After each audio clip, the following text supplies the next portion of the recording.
welcome to the video. Today we are bringing the book of Sirach. I don't even know if I'm saying it right, but it's spelled Sirach. And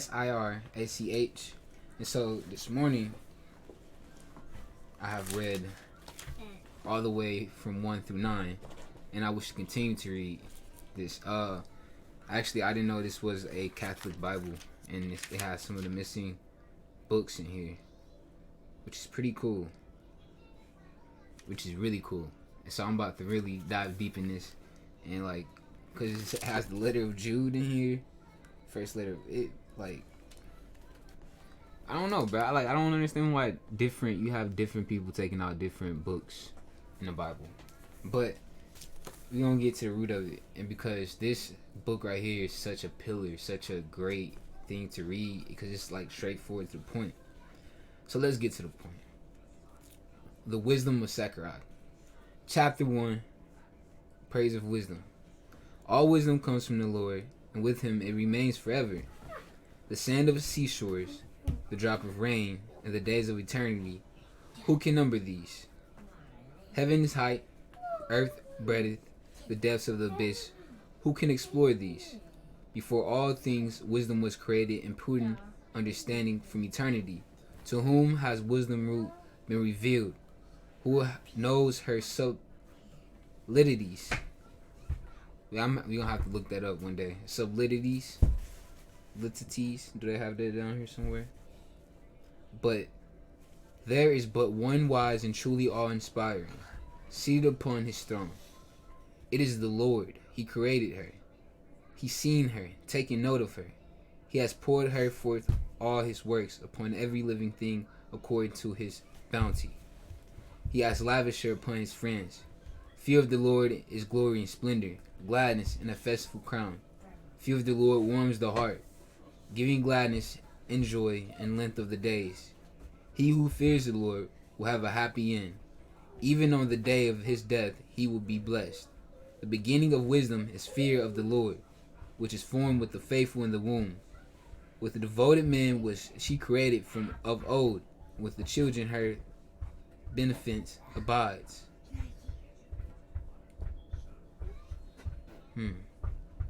Fullness of wisdom is fear of the Lord. She inebriates men with her fruits. Her entire house fills with choice foods. Her granary with her harvest. Wisdom garland is the fear of the Lord. Wisdom garland is fear of the Lord. With blossoms of peace and perfect health, knowledge and understanding she showers down. There I have found a reproduction of valuable teaching. I therefore consider myself in duty bound to devote some diligence in sleepless hours of close application I have devoted in the interval to finishing the book for publish, for the benefit of those living abroad who wish to acquire wisdom and are disposed to live their lives according to the standards of the law. She hides the glory of those who possess her. The root of wisdom is fear of the Lord. Her branches are length of days. One cannot justify unjust anger. Anger plunges a man to his downfall. A patient man needs stand firm for a time, for then contentment comes back to him. For while he holds back his words, then his lips of many herald his wisdom. Among wisdom treasure is the paragon of prudence, but fear of the Lord is an abomination to the sinner. If you desire wisdom, keep the commandments, and fear the Lord will bestow her upon you. And the fear of the Lord is wisdom and culture. Loyal humility is his delight, but not faithless to the fear of the Lord, nor approach it with duplicity of heart. Pay not the hypocrite before men over your lips, keep watch. Exalt not yourself lest you fall, and bring upon you dishonor. For then the Lord will reveal your secrets and publicly cast you down, because you approach the fear of the Lord with your heart full of guile.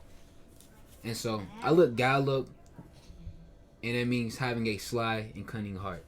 So I was thinking about, how is my heart guile towards the Lord?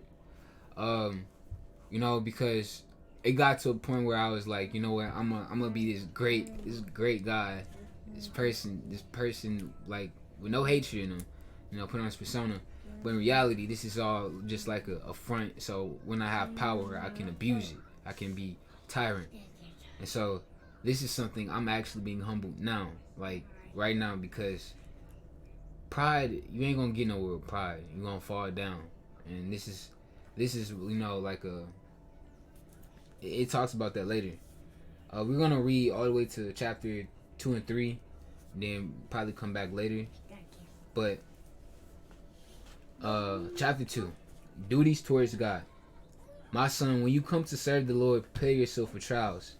Be sincere of heart and steadfast, undisturbed in time of adversary.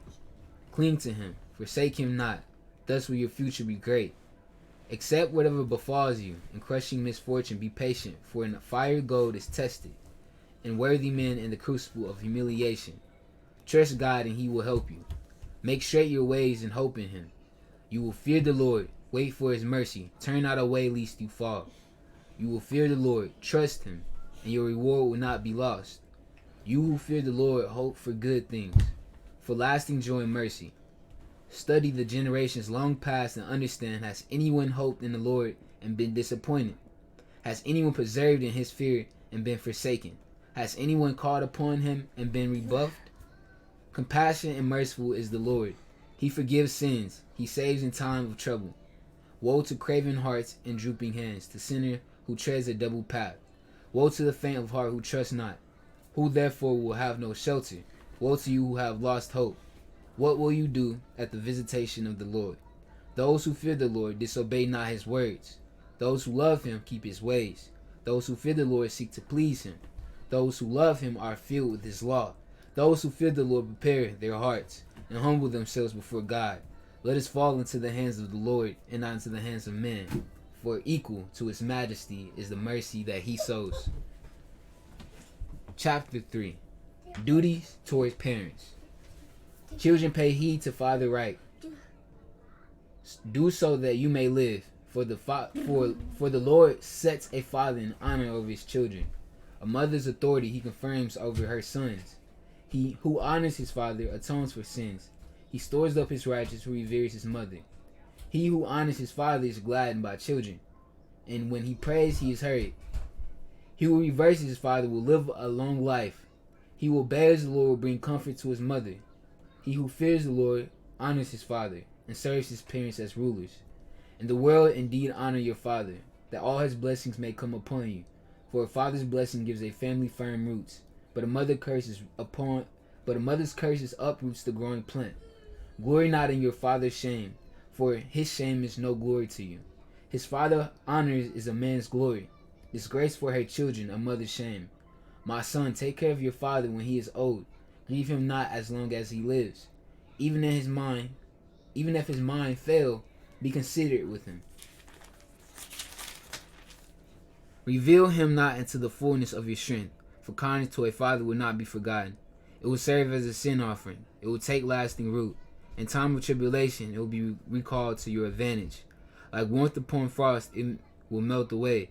Your sins, a blasphemer, is he who despises his father, accuser of his creator, he who angers his mother. Humility. My son, conduct your affairs with humility, and you will be loved more than a giver of gifts. Humble yourself, the more the greater you are, and you will find favor with God. For great is the power of God, by the humble he is glorified. What is too sublime for you? Seek not into things beyond your strength. Search not.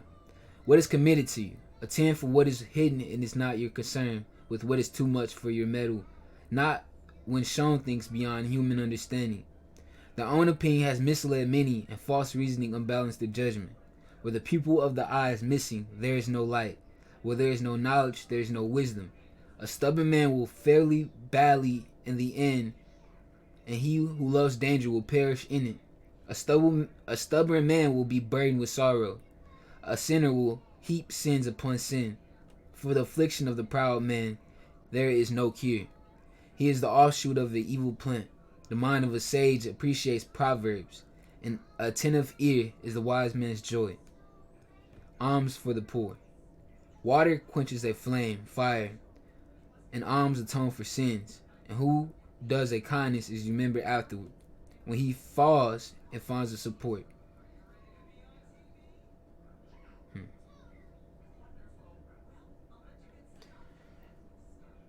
I'm not gonna lie, I'm having enjoyment reading this. Might as well go all the way to chapter 4.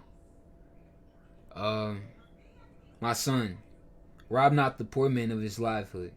Force not the eyes of the needy to turn away. A hungry man, grieve not. A needy man, anger not. Do not exaggerate the downtrodden. Delay not to give to the needy. A beggar in distress do not reject. Avert not your face from the poor. From the needy turn not your eyes. Give no man reason to curse you. For if the bitterness of his soul he curse you, his creator will hear his praise. Endure yourself to the assembly. Before ruler, bow your head. Give a hearing to the poor man, and return his greeting with courtesy. Deliver the oppressed from the hand of the oppressor. Let not the justice be repugnant to you. To the fatherless be as a father, and help the mother as a husband would. Thus you will be like a son to the Most High, and he will be attender to you than a mother. The rewards of wisdom. Wisdom instructs her children, and admonishes those who seek her. He who loves her loves life. Those who seek her outwin her favor. He who holds her he who holds her fast inherits glory. Whenever he dwells, the Lord bestows blessing. Those who serve her serve the Holy One. Those who love her, the Lord loves. He who obeys his judge nations. He who hearkens to her dwells in her in the innermost chambers. If one trusts her, he will possess her, and descendants too will inherit her. She will walk with him as a stranger. At first she puts him to the test. Fearing dreaded, she brings upon him, and tries him with her discipline. With her precepts, she puts him to the proof until his heart is fully with her. Then she comes back to bring him happiness, and reveal her secrets to him. But if he fails her, she will abandon him and deliver him to the hands of the despoilers. Use your time well, guard yourself from evil, and bring upon yourselves no shame. There is a sense of shame laden with guilt, and the shame merits honor and respect. Show no favoritism to your own discredit. Let no one intimidate you to your own downfall. Refrain not from speaking at proper time, and hide not away your wisdom. For it is through speech the wisdom become known, and knowledge through the tongue rejoined. Never gainsay the truth, and struggle not against the rushing stream. Be not ashamed to acknowledge your guilt, but of your ignorance rather be ashamed. Do not abuse yourself before an imperious man, nor refuse to do before rulers. Even to the death fight for truth, and the Lord your God will battle for you. Be not surely in your speech, nor lazy and slack in your deeds, nor lying at home, nor sly suspicious at work. Let not your hand be open to receive, and clench when it's time to give. And clench when it's time to give.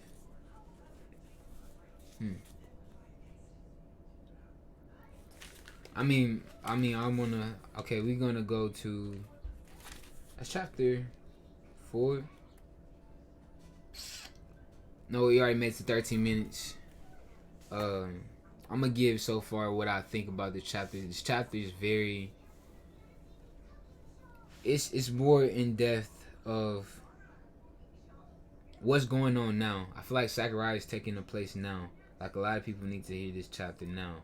A lot of men, because like especially like with doing deeds and doing work, we don't have a reason to value it. You know, we kind of misvalue our work now because of our focus is on women entirely, because we do this for the women, and I kind of fall in one of those categories, you know, and I'm trying to learn how to make life pleasurable for myself and trying to stop trying to attach it to somebody or to a thing, you know. Make life like I'm the enjoyment of life, just living alone and thanking God that he's giving me life, he's giving me grace.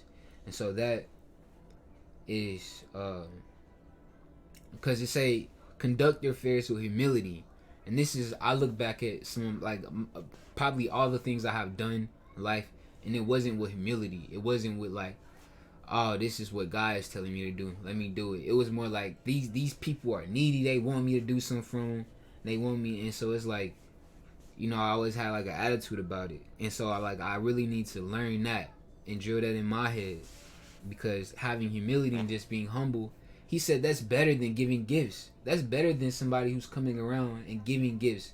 If you are able to do something with humility, and so I really want that to be in my character and do something like that. Um, and especially duties towards the parents. The thing that really stuck out about me is a father's blessing gives a family firm roots, but a mother's curse uproots the growing plant. Worry not in your father's shame, for his shame is no glory to you. His father's honor is a man's glory. Disgrace for her children, a mother's shame. So it just talks about, watch what you say to your kids in general. And I feel this heavily because I feel like things that have been said to me, I really shouldn't have even got it. And I don't even know if, because I'm speaking up for my feelings. And I wish to be heard upon my feelings. And I'm not trying to disrespect nobody when I do that. And that's one of the things that I have a problem with my parents. But it's getting better. And so, because a father's blessing, like, what does that really mean? Like, a father's blessing, like, oh, my son is great, you're proud, and in a way, my father did give me a blessing. He said, son, man, you can shock the world, you can do something great, I just need to see you do it. This was a day, this I don't know, man, this what kind of made my heart, lift up from all the things that, whatever anybody's saying, is like, I should still have love for my father, because he came through on the day when he was drunk and tipsy, and he still hung out with me, and it was the day where I was really needing it. Like, I was really just like heartbroken. I'm like, man, I just need something, like, that's like, masculine, that makes sense, because everything's confusing as fuck right now. And it's like, oh man. So he just came by and said, man, son, you like, man, I believe in you, and you gonna do something big, say you gonna shock the world. And honestly, that meant a lot to me, and I don't know why, but it meant a lot to me, and it really set my heart in a place of like, I gotta do this, I gotta figure it out. And so by even having that from my father, bro, it just made me want to do more, listen more. And it's kind of crazy, because I don't know why I'm in my emotions, because it's like, I'm not the one to really cry on camera for views or any of that shit, but it's just fucked up, man. A lot of children need their fathers, bro, and they really do, man. They need that masculine figure. They need that they need their father, bro. And so if you got your father, bro, cherish him. Be cool with him. Be kind. Love him while they still on this earth. Same thing with your mother. Man, I'm getting stuffy eyed and tear eyed shit, so I'm gonna end this video. But I thank you guys for listening. If you haven't subscribed, join my Discord. Still trying to make the game. I'm still making the game, bro. I'll work on that. But yeah. And I'm coming back. So it's possible, bro. It's possible to do it if you don't have a dad in your life, because it is certain situations where father might pass away. It is possible. It's possible. And that's where God comes in, that wisdom, discipline. This is what this chapter is talking about. So if you don't really have somebody there to teach you discipline or wisdom or any of that logic and structure, you have to go to the study. You have to study for yourself. You have to get in here in this Bible and apply it to yourself, because honestly, that's where I start understanding more myself, by getting in this Bible, really. And it all started from a factuation of King Solomon, because he had a lot of women. He was very wise, and I'm like, man, this dude's a badass in history, and it all started from that, really. Like, I felt connected to God, but I really I wasn't aware of the knowledge, so I had to take time to dig. I had to keep digging, and I'm thankful for the environment. I'm grateful for my grandparents. I'm grateful for I'm grateful for my family, because what I have, like, I got in the Bible, But I'm thankful for the moments where I needed to apply it, because when I did apply it, it showed that it do work. And so I'm grateful for even interacting with my family, because it gave me the moments to apply what God has said to do. And when you do what God has said to do, you can only get nothing but reward from it. And so when I listen, and you know what, you said, let me be calm, bro. I don't need to act like that. Stuff changed, stuff happened, people calmed down, stuff became peace. Peace entered hearts. And so I'm grateful for it. I'm thankful. So no, you can do it. You can do it without a mother, without a father, because I know it's people that, their parents pass away, don't have them no more, and that's sad. But it's that's where wisdom, discipline comes in. That nurturing yourself. They have to teach you all these aspects of yourself, because you have to nurture, you have to listen to yourself. You can't be mean to yourself. You can't be rude. You have to be patient with yourself, just like with anybody else. You gotta learn how to take disrespect. And that's something that Father teach you how would you deal with disrespect? How do you go about handling tasks? How do you stay focused? Stuff like that. And so, yeah, I'm gonna go ahead and go. Appreciate it.